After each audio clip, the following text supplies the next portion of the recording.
दिल में चाहूंगी थोड़ा पा जाइए। उठिए।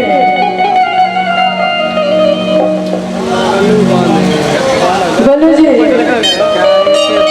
प्लीज आपने भी तो गाना गाइए।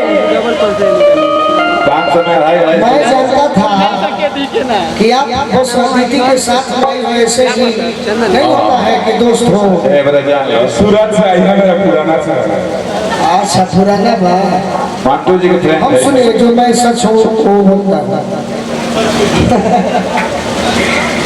हम जननी कि खाली अतिथि के संग ना होला कि केहू मित्र आई रंजनी चाचा तू का जना कर दीदी के मेकअप मत है दोस्तों होला बाकी मंटू भी कहले कि भाई ई के हो हम कहनी कि ये दीदी के दोस्त है तो कहले कि का करे ली गावे ली कि नाचे जी कहने हम दोनों में से कोनो देखे जाना इनका के खड़ा करा दिया ये तो सबका से निमन गावत है बहुत सुंदर जा और सही गाना मांटू जी फरमाइश के लिए जा बना रहो मंटू भैया तो हर फैन हो गए हम बानी अरे के 100 रुपए देनी है कहलू है ना अरे 100 रुपए के अभी मैं बोलने वाली थी तो अपने माइक पे एक बार जोरदार ताली बजाइए तो ए गोलू सभी लोग बजाइए पीछे वाले भी। ये मांटू साहब का रहता है इन्होंने मुझे 1000 का पुरस्कार दिया है 100 का नहीं इसलिए एक बार जोरदार ताली बजा दीजिए।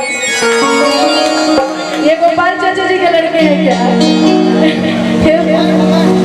नहीं हो तो क्या नाम था उनका?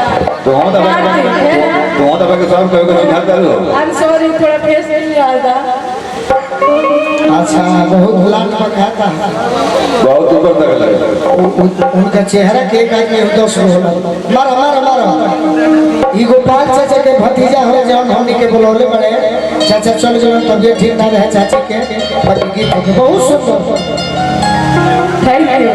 आइए कहना है कि काजल के लगैया मोरे बाबू के खिलैया और काजल के लगैया मोरे बाबू के खिलैया। कहना है एक पहले बोलू जी आइए कि मांगे ननदिया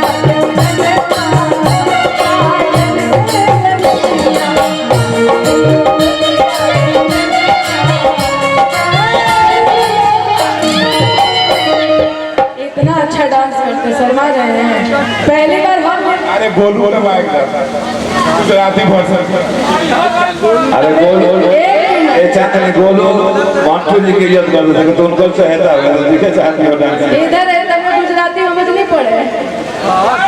हाँ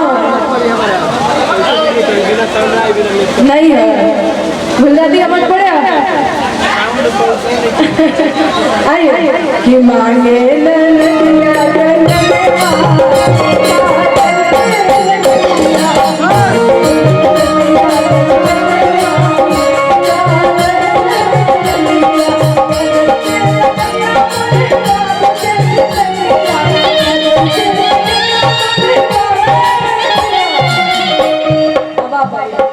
बिना मांटू जी के तरफ को सारी ताल भार था भी नहीं जैसे गोलू जी ने डांस किया वैसे एक बार आप कर दीजिए ठीक है। ए मांटू भैया यो ओ जानवर हो जाता है वो जानवर आइए कि मांगे